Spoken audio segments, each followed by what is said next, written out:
Hello everyone, here is Afra Syab. Today we are going to solve Cambridge IGCSE Physics Paper 2 Multiple Choice Extended held on May-June 2017 and paper code is 0625 with variant 23. So let's start from question number 1. Question number 1. What is the most accurate and precise method to measure the thickness of the coin? So here we have to measure the thickness of the coin. Which method is most suitable? Option A. Use a micrometer screw gauge. B. Use a ruler and look at the scale perpendicularly. C. Use a top and balance. D. Use the displacement method with water in the measuring cylinder. In order to measure the thickness of the coin, we use the micrometer screw gauge. Option A is correct. Question number 2. A pendulum is swinging. 5 students each measure the time it takes to swing through 10 complete swings. 3 students measures the time as 17.2 seconds. Another student measures it as 16.9 seconds and the 5th student measures it as 17.0 seconds. What is the average period of the pendulum? So here we have to find out the average time period of the pendulum. So I write here the total time will be the average of all the time that is measured by the student. So I write here average time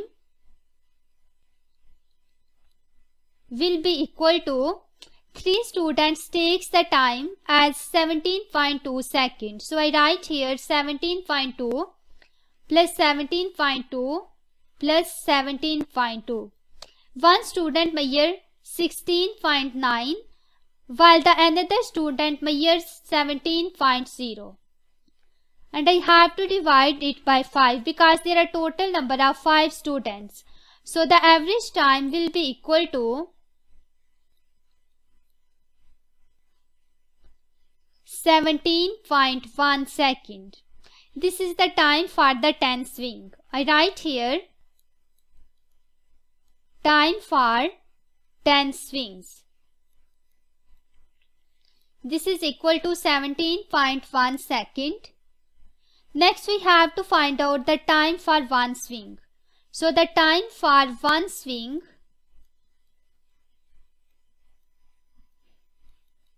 will be equal to 17.1 divided by 10. This will be equal to 1.71 second. Now we see the option. Option A 1.69 second, B 1.70 second, C 1.71 second. So option C is correct from here. Question number 3. Which distance time graph represents a body whose speed is decreasing? Option A. Here we can see that by increasing the distance, time also increases. Here the body is increasing its speed uniformly. In the option B, by increasing the time, distance decrease. Here the speed of the body decreases but uniformly. In the option C, the speed of the body is decreasing at changing rate. From here, option C is correct. Question number 4. What are the units for the mass, pressure and velocity? Mass, pressure and velocity. Mass is measured in kilogram, while the pressure is measured in Pascal and velocity is measured in meter per second. Now we see the options. Option A, kilogram, Newton second, Pascal. This is incorrect. B, kilogram, Pascal, meter per second. So option B is correct from here. Question number 5. A steel bar bearing has a mass of 24 gram and a density of 8.0 gram per cubic centimeter. It is lowered into a measuring cylinder containing 12 cubic centimeter of water. What is the new water level in the cylinder? So here we have to find out the new water level. First of all, we find out the volume of the steel bar bearing whose mass is 24 gram and density is 8.0 gram per cubic centimeter. So I write here density is equal to mass over volume, where volume is equal to mass over density. Mass is given 24 gram divided by density is 8.0 gram per cubic centimeter. So this volume will be equal to 3 cubic centimeter. Next, the old water level is given, which is at 12 cubic centimeter. I write here old water level at 12 cubic centimeter. So the new water level will be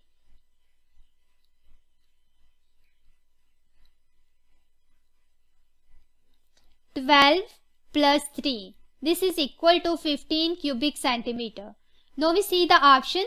Option A 3.0 centimeter cube, B 4.0 centimeter cube, C 15 centimeter cube. Option C is correct from here. Question number 6. The diagram shows an object being acted upon by two forces. There is the object and there are two forces acting on it, whose magnitude is 6.0 Newton and the other force has magnitude 3.0 Newton. Both of these forces are acting in opposite direction. What is the size of the resultant force on the object? So here we have to find out the resultant force. The resultant force will be equal to 6.0 Newton minus 3.0 Newton, because both of these forces are acting in opposite direction. That's why I subtract them. This will be equal to 3.0 Newton. Now we see the options. Option A 2.0 Newton, B 3.0 Newton. Option B is correct from here. Question number 7. The diagram shows a man holding a sack and a barrow stationary. He applies a vertical force to the handle. The center of the mass and the weight of the sack and barrow are shown. The wheel acts as a pivot. What is the magnitude of the vertical force exerted by the man? So here we have to find out the magnitude of the force exerted vertically by the man.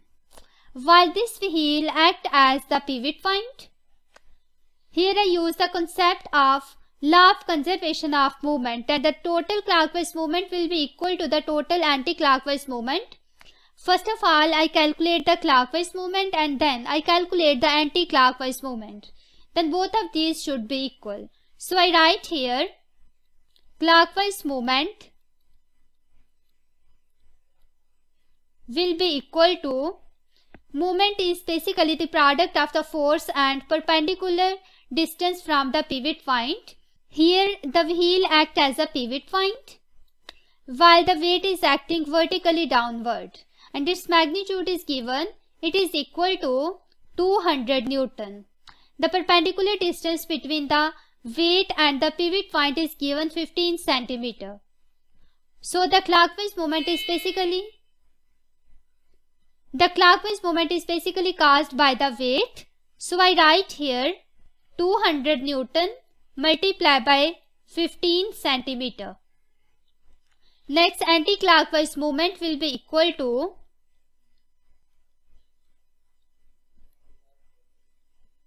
anti-clockwise movement is caused by the vertical force. I represent this force with F multiplied by the perpendicular distance. Now the force is acting at this point and the distance between force and the pivot point is shown by this line.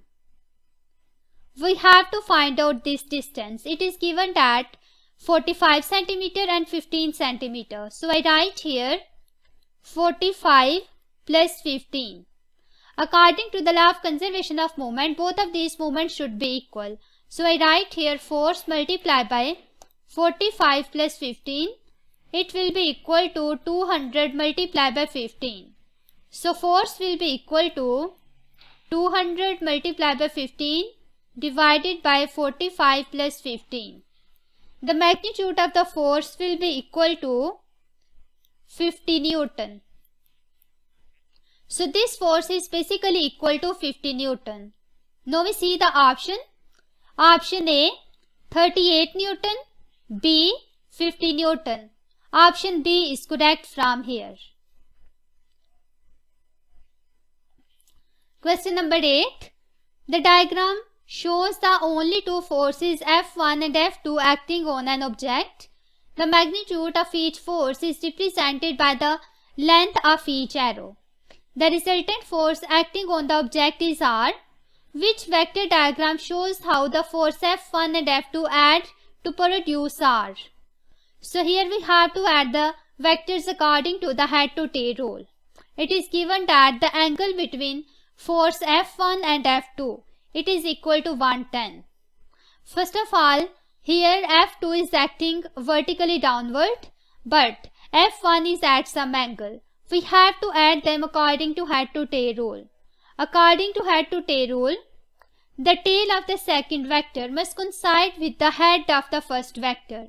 If I say that first vector is F2, then the tail of the second vector, which is F1, it must coincide with the head of the first vector. It means that F1 will be here in this position. Now we see the options. In the option A, F2 is vertically downward and F1 is here, but the resultant is here. These are not added according to the head to tail rule. Here the tail of the second vector is not coinciding with the head of the first, so this is incorrect. In the option B, we see here F2 is vertically downward and the tail of the F1 coincide with the head of the first vector, but the resultant should be from the tail of the first vector towards the head of the last vector. Here the direction of the resultant is reverse, so B option is also incorrect. In the option C, both of these are not added according to head to tail rule, so this is also incorrect. In the option D, we can see here F2 is vertically downward and tail of the F1 is at the head of the first one. And the resultant will be from the tail of the first vector, which is F2, to the head of the F1, which is shown by this arrow. So this diagram is correct. Option D is correct from here. Question number 9. The diagram shows four bodies moving in the direction shown. The only forces acting on the bodies are shown in each diagram. Which body gains the most kinetic energy when moving a distance of 1.0 meter? So here distance is given 1.0 meter. In the option A, we can see here the forces are 20 Newton and 10 Newton. Both of these are acting in opposite direction. So force will be equal to 20 minus 10, which is equal to 10 Newton. The distance is given 1.0 meter. Kinetic energy will be equal to work done. I write here kinetic energy will be equal to work done. So the body that does most work, it has more kinetic energy. It means here we find out the value of the work. So work will be the product of force and distance. Force is given 10 Newton multiplied by distance is 1.0. So work will be equal to 10 joule. In the option B, here the force is 10 Newton. So work will be equal to F multiplied by D. Force is 10 multiplied by distance is 1.0 meter. So this will be equal to 10 joule. In the option C, there are two forces, 25 Newton and 10 Newton. Both of these are acting in opposite direction. So the force will be equal to 25 minus 10, which is equal to 15 Newton. And again distance is 1.0 meter. So the work will be equal to F multiplied by D, 15 multiplied by 1.0, which is equal to 15 joule. In the option D, there are two forces, 30 Newton and 30 Newton. Both of these are acting in opposite direction. So the net force will be 30 minus 30, which is equal to 0 Newton. When the force is 0 Newton, the work will be equal to 0 joule. In the option C, the work done is most. It means that here this body has the most kinetic energy. So option C is correct from here. I circle option C. Question number 10. A steel ball is fired vertically upwards with a velocity v. The ball reaches a height h. The same ball is now fired vertically upwards from the same position with a velocity 2v. Air resistance can be ignored. What is the new height reached by the ball?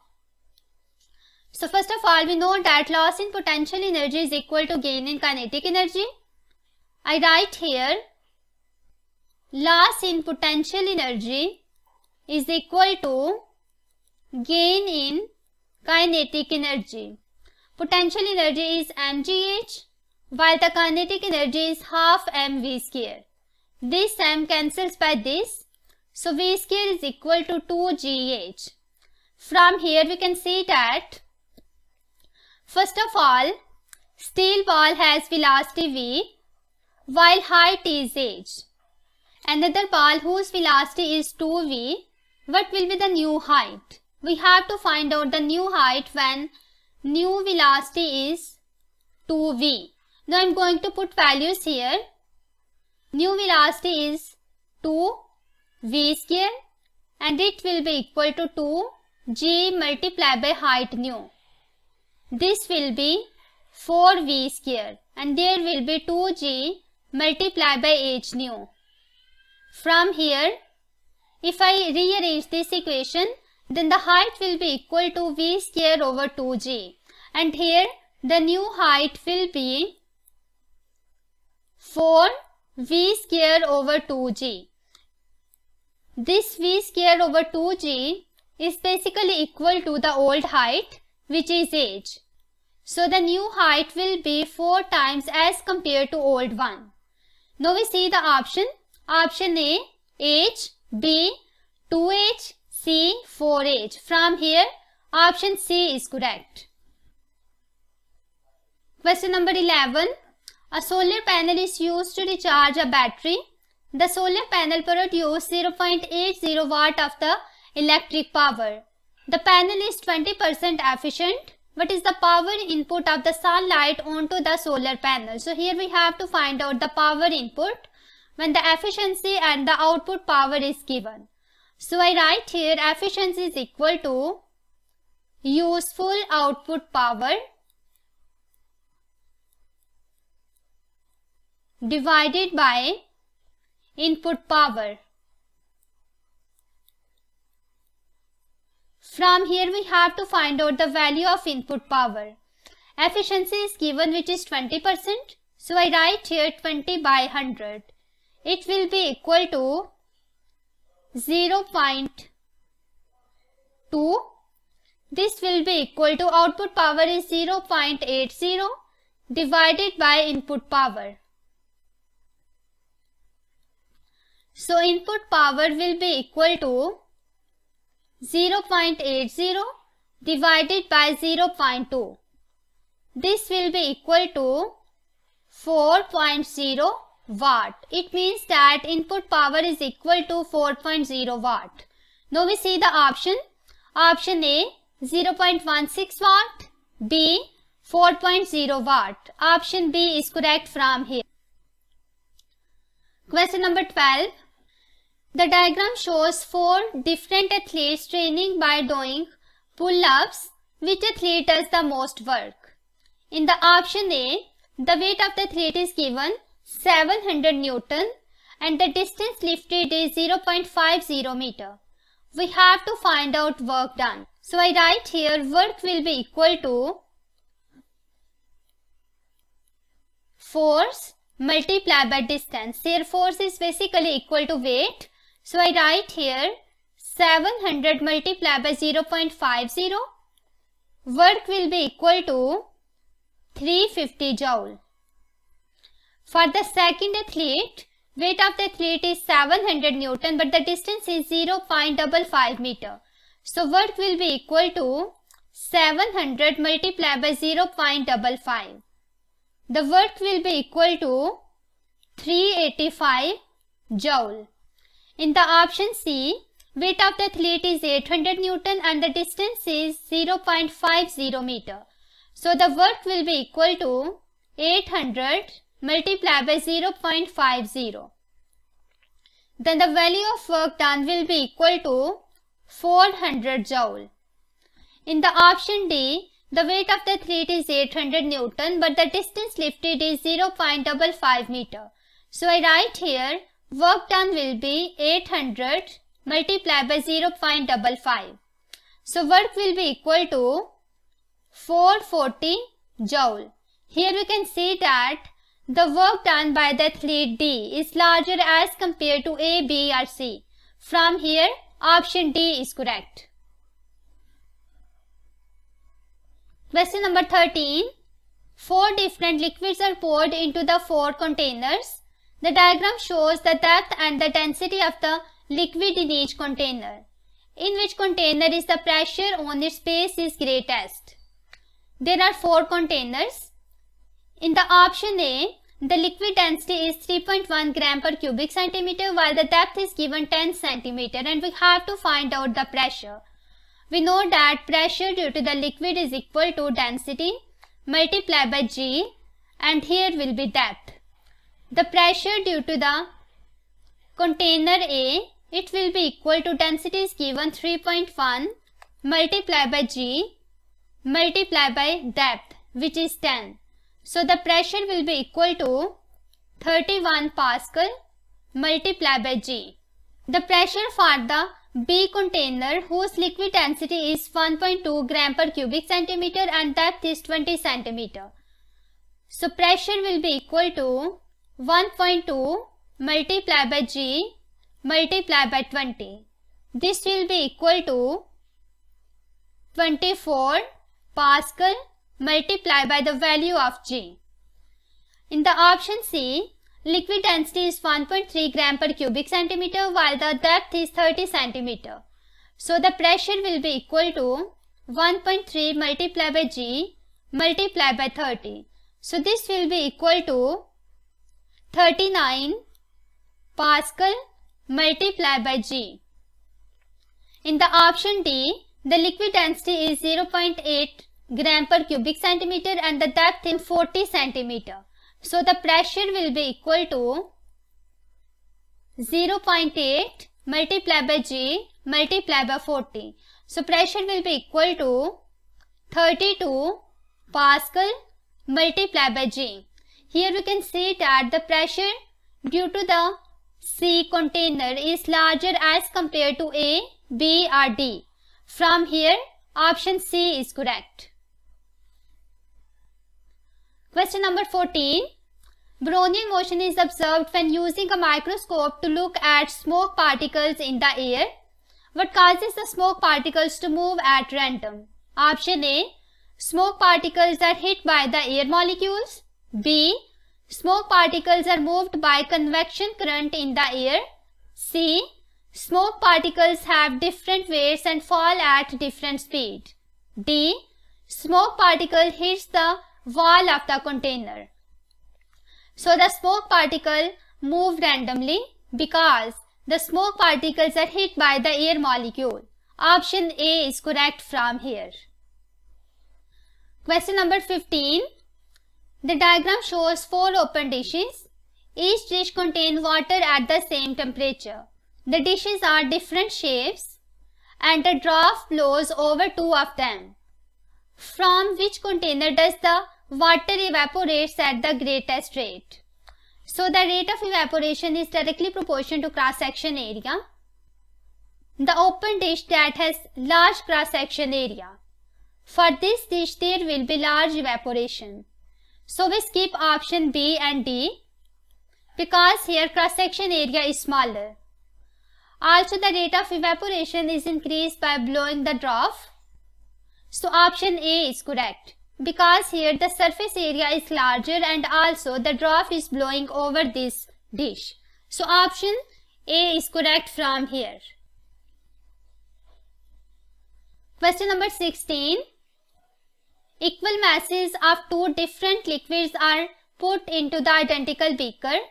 Liquid 1 is heated for 100 seconds and the liquid 2 is heated for 200 seconds by the heater of the same power. Each liquid has the same rise in temperature. Which statement is correct? Option A. Each beaker of the liquid has the same thermal capacity. B.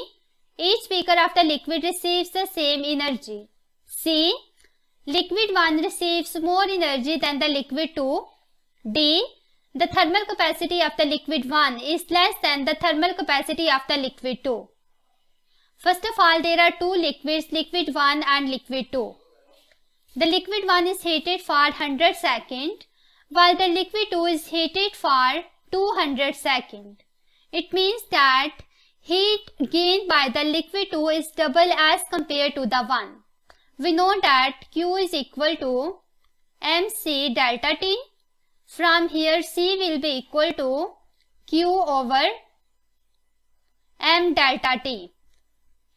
For the liquid 1, I write here Q1 is equal to Q, but for the liquid 2, the heat will be 2Q. So C1 will be equal to Q over m delta T, while C2 will be equal to 2Q over m delta T. From here we can see that C1 is less than C2. Now we see the option. In the option D, we can see here the thermal capacity of the liquid 1 is smaller than the thermal capacity of the liquid 2. So option D is correct from here. Question number 17. A block of ice at minus 20 degrees is heated until it turns to steam. The graph of the temperature against thermal energy absorbed is shown.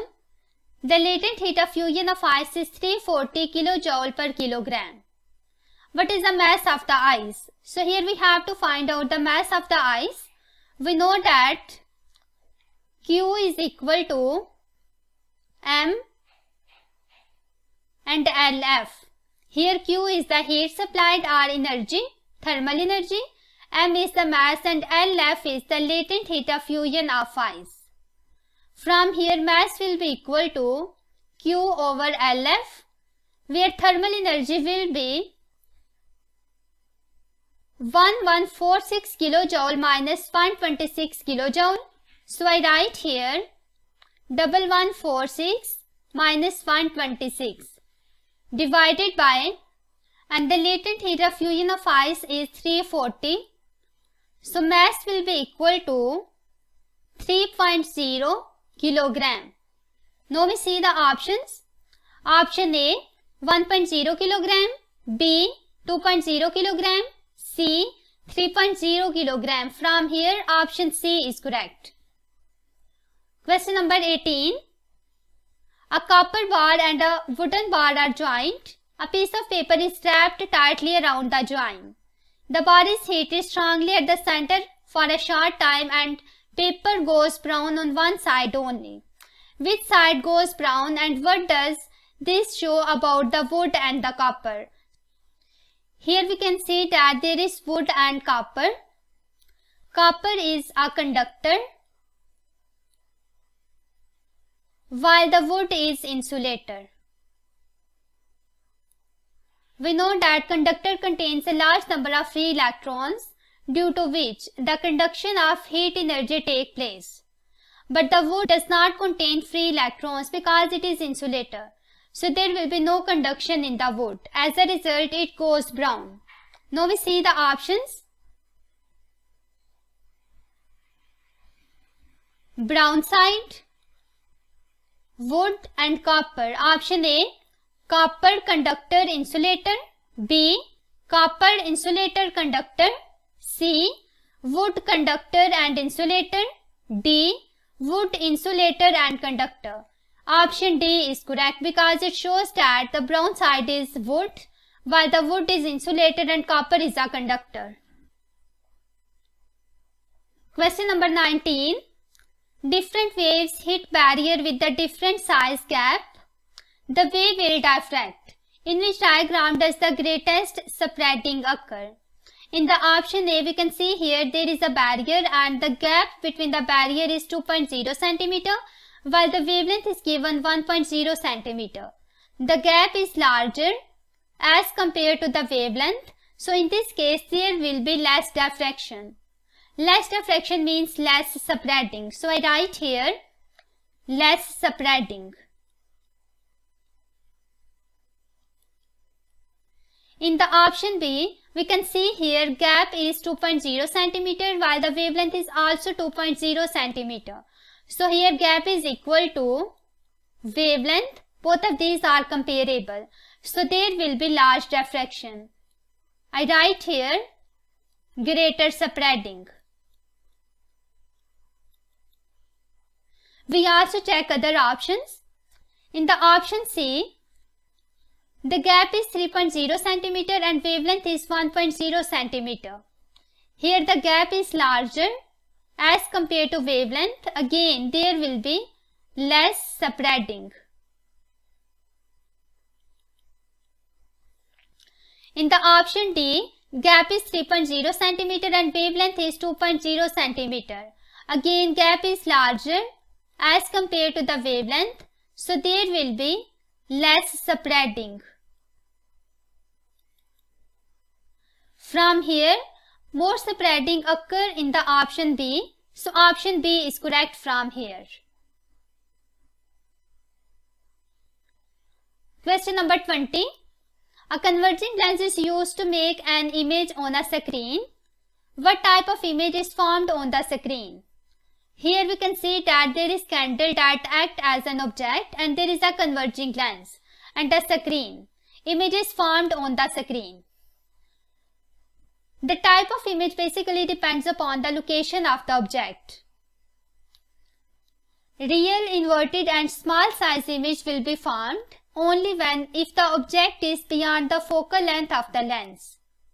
I write here real, inverted and smaller image formed when object is beyond the focal length of the lens.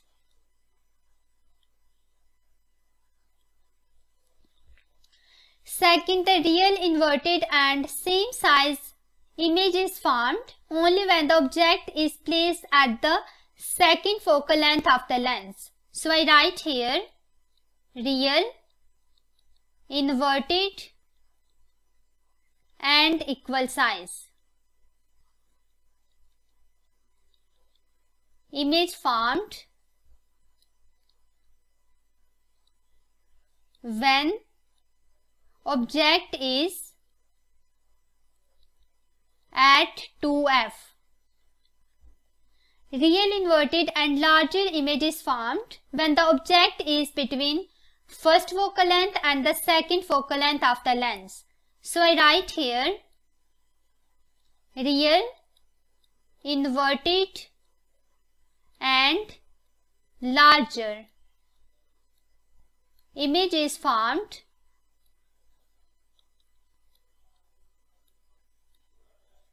when object is between first focal length and second focal length of the lens. No image is formed if the object is at the first focal length. No image is formed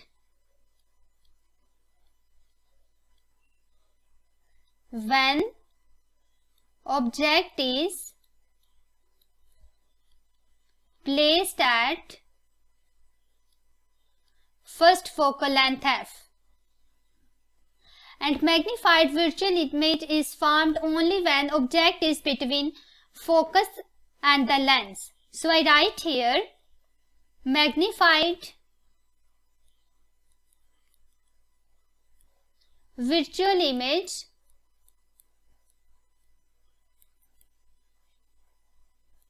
is formed when object is between focal point and lens. From here, option A is correct because we have to obtain the image on the screen, so it should be real and inverted. Option A is correct from here. Question number 21.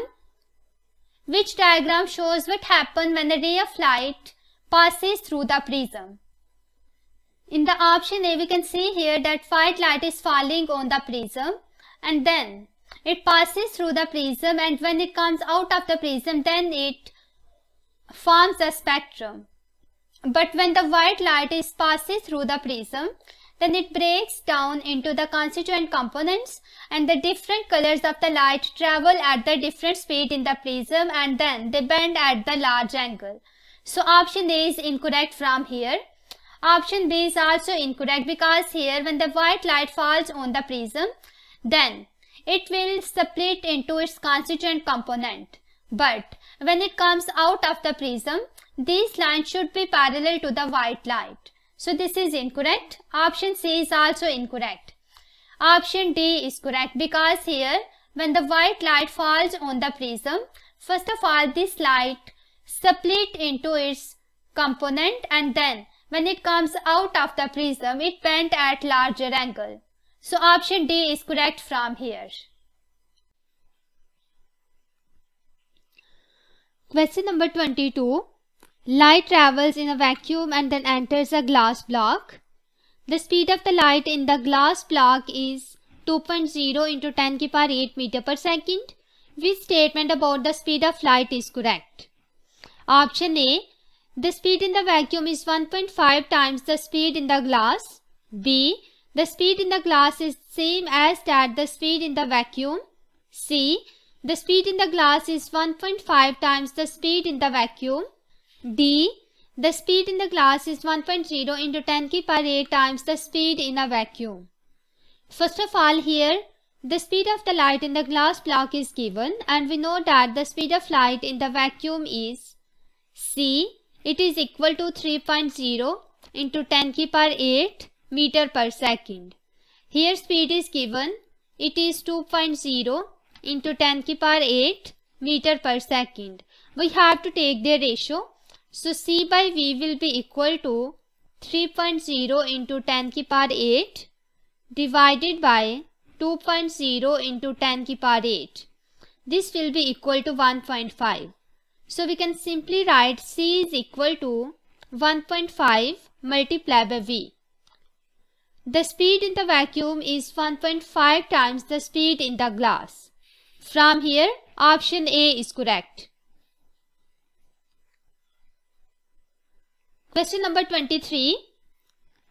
A fire alarm is not loud enough and the pitch is too low. An engineer adjusts the alarm so that it produces a louder note of a higher pitch. What effect this have on the amplitude and on the frequency of the sound? So what will be the effect of the louder note of higher pitch on the amplitude and frequency of the sound? First of all, I write here louder note, and here is high pitch.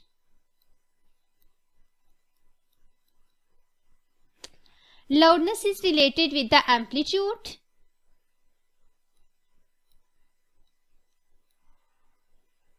Both of these are directly proportional to each other. When the loudness is larger, the amplitude should be large. Here it is louder note, due to which the amplitude should be high. So I write here amplitude high. The frequency is related with the pitch. The higher the pitch, higher will be the frequency of the sound. So I write here high frequency. Now we see the options. Amplitude and frequency. Option A, larger greater. B, larger smaller. C, smaller greater. D, smaller smaller. From here, option A is correct because amplitude is larger and frequency is greater. Question number 24. In which way are a bar magnet and an electromagnet similar? Option A, A bar magnet and an electromagnet are always magnetized when stored. B. A bar magnet and an electromagnet can both be used to separate the magnetic and non-magnetic materials. C. A bar magnet can be made of steel and an electromagnet uses as steel core. Option D. The magnetic field strength of the bar magnet and of the electromagnet can both be varied. Bar magnet and the electromagnet, both of these are similar in such a way that if electricity is supplied to them, then both of these are used to separate the magnetic and non-magnetic material. From here, option B is correct. Question number 25. A magnet near a coil of wire is attracted to the coil only when there is current in the coil. Which statement explains this force of attraction? Option A. The coil of wire has its own gravitational field. B. The coil of wire is made from soft iron. C. The current in the coil of wire creates a magnetic field. D. The current in the coil of the wire induces a charge on the magnet. So first of all, I consider here is the coil.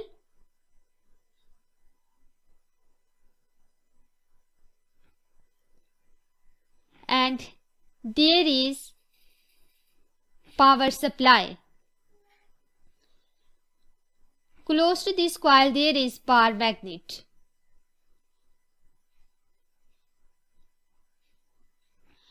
No current is flowing through this coil. What happens?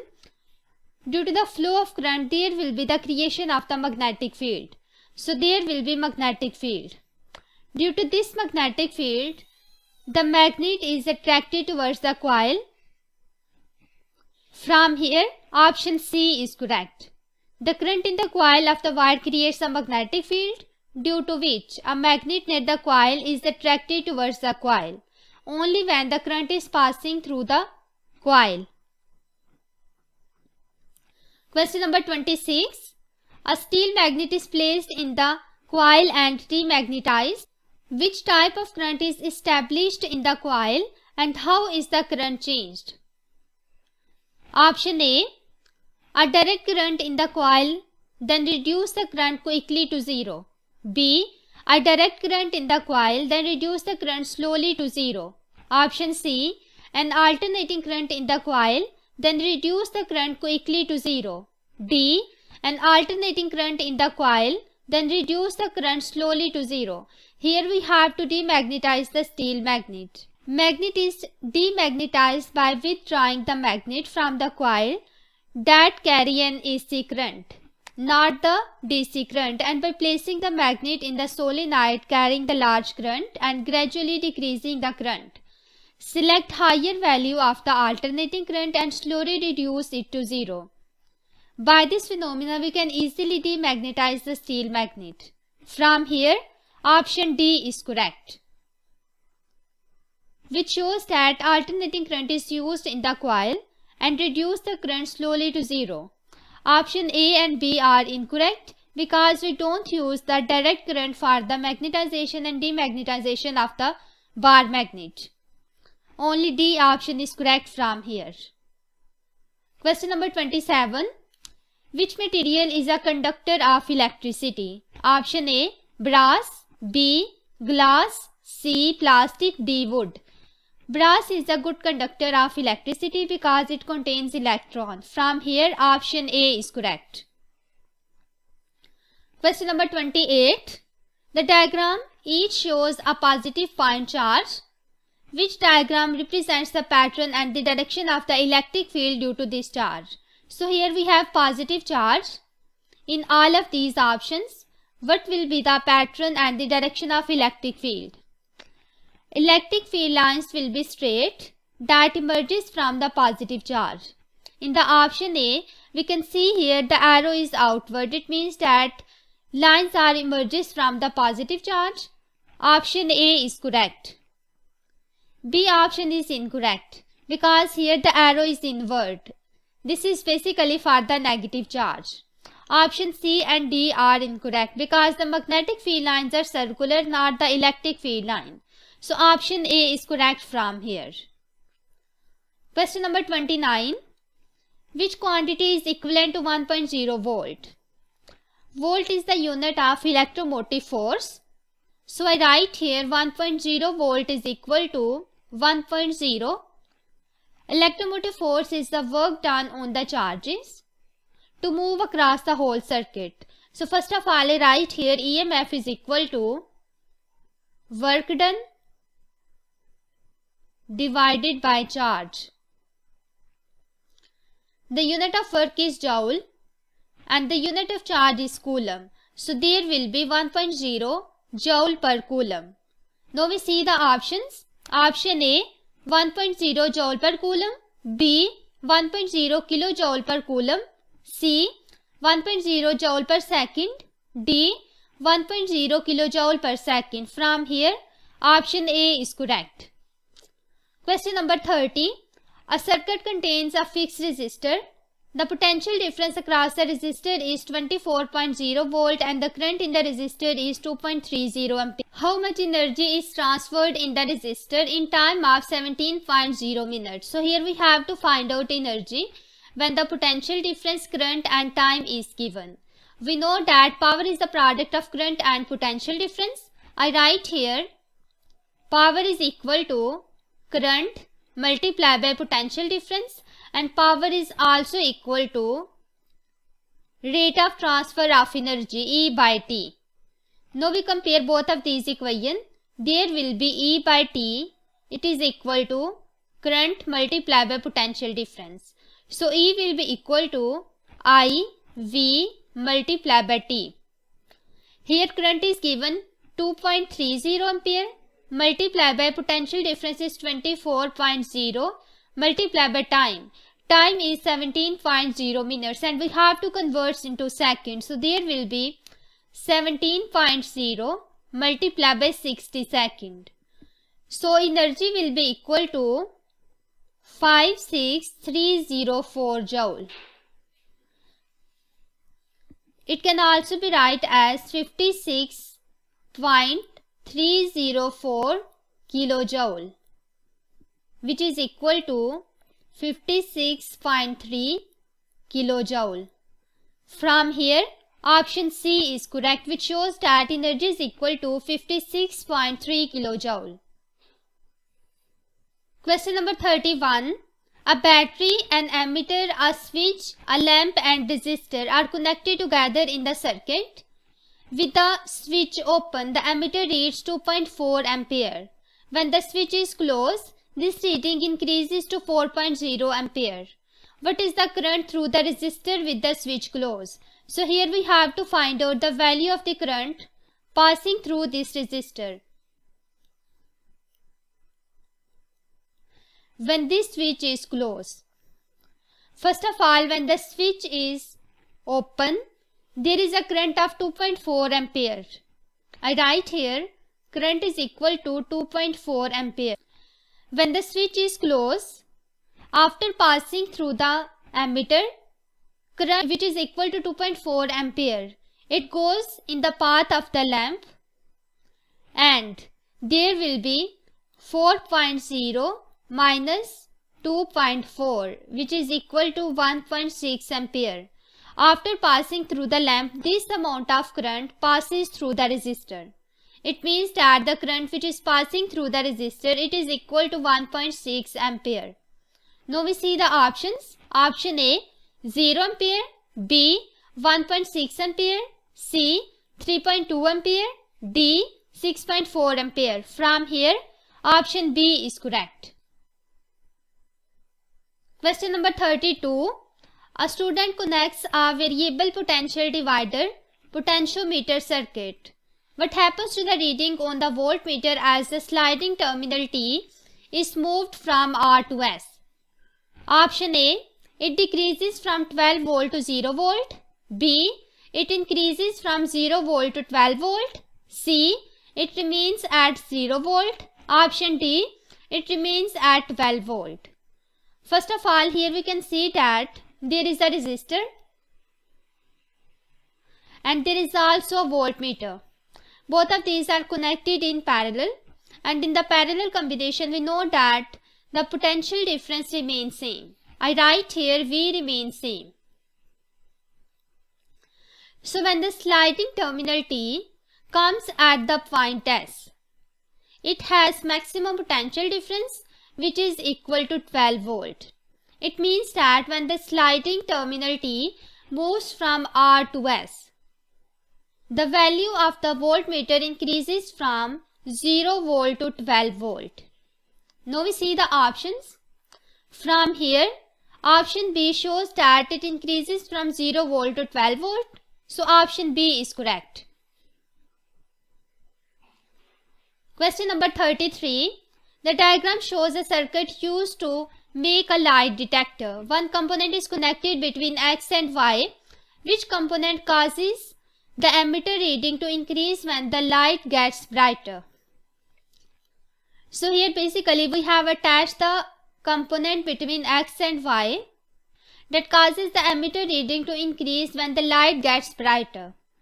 So this is basically light dependent resistor whose resistor depends upon the brightness of the light. I attach here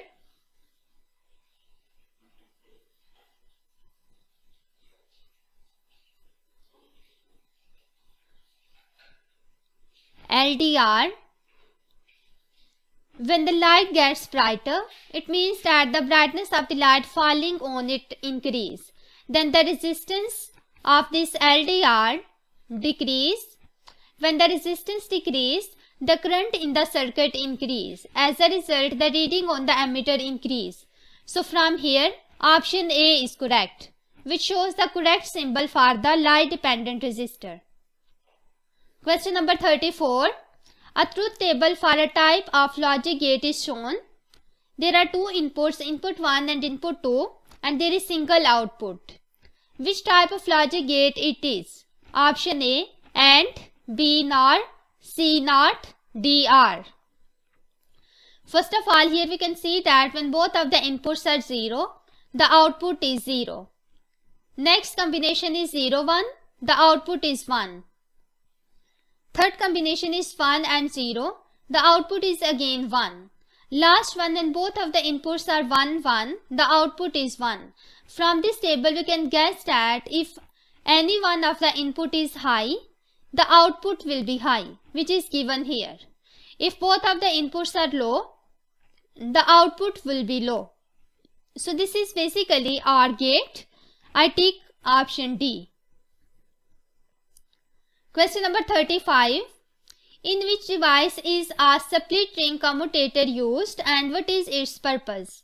Device, purpose. Option A, AC generator, to change the direction of the current in the coil as it turns. B, AC generator, to change the output current from DC into AC. Option C, DC motor, to change the direction of the current in the coil as it turns. Option D, DC motor, to change the input current from AC into DC. So basically the split ring commutator is used in the DC motor. Its function is to change the direction of the current in the coil as it turns. When the coil turns, after every 180 degree rotation, then the direction of the current changes and it becomes like that. We want to get this output in the same direction. So here we attach the split ring commutator that prevents the direction of the current from changing after each 180 rotation. The direction of the current remains same, like this. So from here, option C is correct. Question number 36. What is the purpose of a relay? Option A, to change a large voltage into a smaller voltage. B, to change a small voltage into a large voltage. C, to use a large current to switch on a small current. D, to use a small current to switch on a large current. The function of the relay is to use a small current to switch on a large current. From here, option D is correct.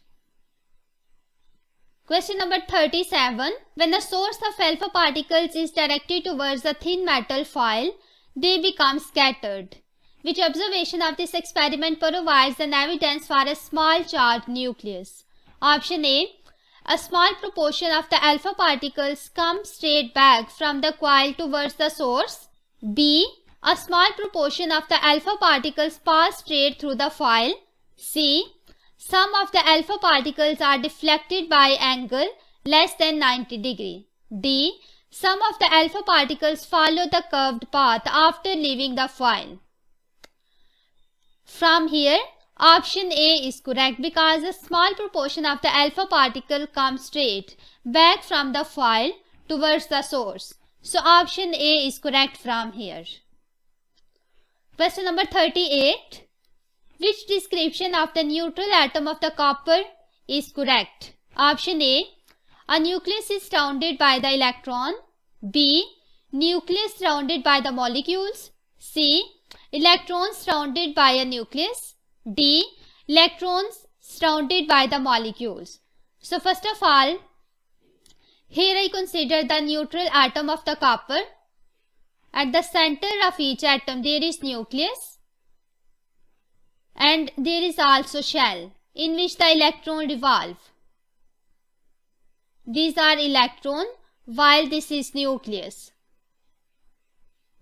This means that the nucleus is surrounded by the electrons. From here, option A is correct. Question number 39. A sample of radioactive isotope is decaying. The nuclei of which atom will decay first? Option A. It is impossible to know because radioactive decay is random. B. It is impossible to know unless the age of the material is known. C. The atom near the center will decay first because they are surrounded by more atoms. D. The atom near the surface will decay first because the radiation can escape more easily.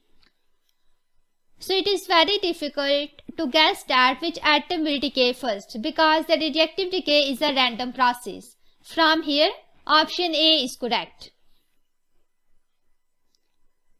Question number 40. A student determines the half-life of a radioactive isotope. The student uses a detector over 5 minutes and plots a graph showing how the count rate shown on the detector varies with the time. The count rate due to background radiation is 30 counts per minute. So there is a graph which shows that how the count rate varies with the time. What is the half-life of the isotope? So here we have to find the half-life of the isotope. First of all, I consider different points on this graph.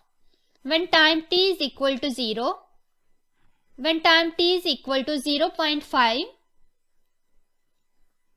and next t is equal to 1, t is equal to 1.2. And I find out the corresponding count rate. At t is equal to 0, the count rate is maximum, which is given here, and it is equal to 230. When time t is equal to 0.5 minute, count rate will be equal to 180. When time equal to 1 minute, count rate is equal to 140, and when time is equal to 1.2 minute, the count rate is 130.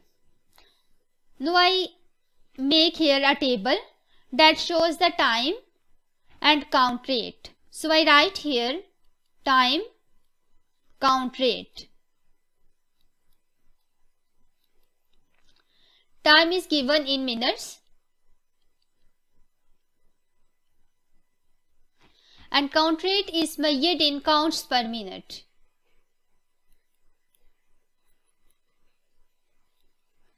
When time t is equal to 0, count rate is 230.